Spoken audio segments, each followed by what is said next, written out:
Guys, ini dia peristiwa bersejarah yang mengguncang dunia finance. Yo guys, so ini tuh peristiwa penting banget ya yang mestinya masuk ke pelajaran ekonomi setiap sekolah maupun universitas. Karena peristiwa ini tuh dampaknya gede banget, bahkan sampai sekarang itu masih berasa. Accordingly, I have directed the Secretary of the Treasury to take the action necessary to defend the dollar against the speculators. I have directed Secretary Connally to suspend temporarily the convertibility of the dollar into gold or other reserve assets, except in amounts and conditions determined to be in the interest of monetary stability and in the best interest of the United States. Nah, di sini gue bakal ceritain mengenai peristiwa di tahun 1971 yang disebut dengan Nixon Shock. Dan siap-siap ya, kalian juga bakal shock kalau ngerti tentang hal ini. Nah, sebelumnya gue akan ajak kalian flashback dulu ke tahun 1944, di mana terjadi yang namanya Bretton Woods Agreement. Bretton Woods Agreement ini adalah perjanjian yang ditandatangani oleh 44 negara yang berisi antara lain menunjuk US dollar sebagai fixed exchange rate, terus ada pembentukan International Monetary Fund atau IMF, dan beberapa hal lainnya. Tapi di sini gue mau highlight mengenai poin yang pertama, yaitu penunjukan US dollar sebagai fixed exchange rate, yang artinya semua mata uang di seluruh dunia ini di-peg atau dikaitkan atau di-pairingkan oleh US dollar, dan US dollarnya itu sendiri di-peg oleh emas senilai 35 dolar per ons emas. Jadi Central Bank US menjamin bahwa setiap US dollar yang dicetak itu akan di-backup oleh cadangan emas. Dan untuk setiap negara yang memegang US dollar, secara teori mereka dapat menukar dolar mereka menjadi emas dengan fixed rate yaitu sebesar 35 dolar per ons. Nah, ini tuh tujuannya baik ya, yaitu untuk menciptakan stabilitas di sistem moneter internasional. Karena pada waktu itu, stabilitas ini sangat diperlukan untuk mencegah persaingan yang tidak sehat yang mengakibatkan devaluasi mata uang negara lain, sekaligus untuk menciptakan kepercayaan di perdagangan internasional. Nah, Bretton Woods Agreement ini dampaknya tuh gede banget ke US dollar, di mana waktu itu US dollar menjadi global reserve currency. Kalian bayangin aja, seluruh negara di dunia jadi berlomba-lomba untuk memiliki US dollar. Karena selain US dollar ini mereka bisa gunakan untuk reserve, US dollar ini juga menjadi standar untuk perdagangan internasional.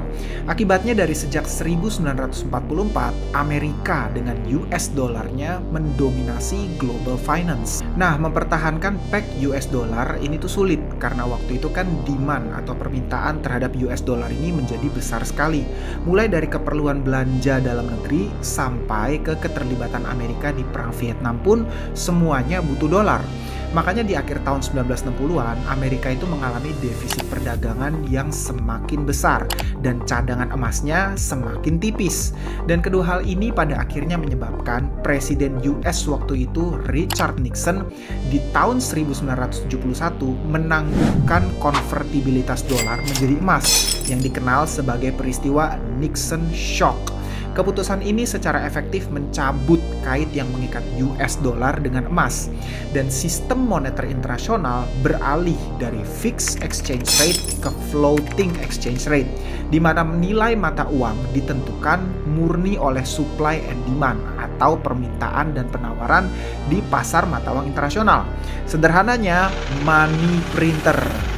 Nah, terus dampaknya apa nih? Ada 5. Yang pertama tentu inflasi. Nixon Shock sih tidak secara langsung meningkatkan inflasi ya. Tapi ya kalau Amerika lagi banyak kebutuhan, tinggal cetak uang.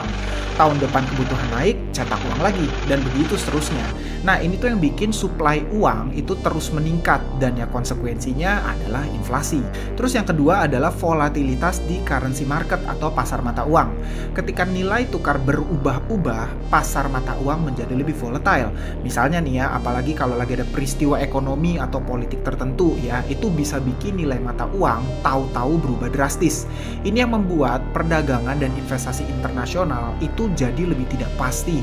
Yang ketiga adalah mulainya muncul reserve currency lain. Mata uang seperti Deutsche Mark-nya Jerman waktu itu ya sebelum euro ya, dan yen Jepang menjadi penting dalam keuangan internasional karena dominasi US dollar sebagai global reserve currency ini menurun. Berikutnya yang keempat adalah munculnya sistem moneter baru. Setelah Bretton Woods dihapus, banyak negara dan area mencoba berbagai pengaturan nilai tukar. Contoh nih ya, di tahun 1970-an, Komunitas Ekonomi Eropa atau EEC beralih ke sistem Fixed Exchange Rate yang disebut dengan European Monetary System. Nah, ini tuh cikal bakal lahirnya European Union 20 tahun kemudian, dan setelah itu mereka bikin mata uangnya sendiri, yaitu euro yang dipakai sampai sekarang. Dan yang kelima adalah dampak pada emas. Pasca Nixon Shock, harga emas yang telah ditetapkan di $35 per ons oleh Bretton Woods jadi free floating di market. Akhirnya emas mengalami kenaikan yang signifikan yang menjadikannya hedge terhadap inflasi dan devaluasi mata uang. Nixon Shock resmi mengakhiri sistem Bretton Woods dan memulai era ketidakpastian di dunia finance di mana nilai tukar mata uang jadi ngambang. Dan sejarah mencatat adanya peningkatan frekuensi dari krisis global setelah tahun 1971. Mulai dari oil crisis di tahun 1973 dan 1979, krisis global di awal tahun 1980, Black Monday di tahun 1987, Asian Financial Crisis di akhir tahun 1990, Global Financial Crisis di tahun 2007 sampai 2008, Eurozone Crisis di tahun 2010, sampai yang terakhir ini ada COVID Crash di tahun 2020. Nah, terus apa dong yang sebaiknya kita lakukan? Nah, gue bakal bahas hal ini lebih dalam di video berikutnya, so jangan lupa untuk follow ya.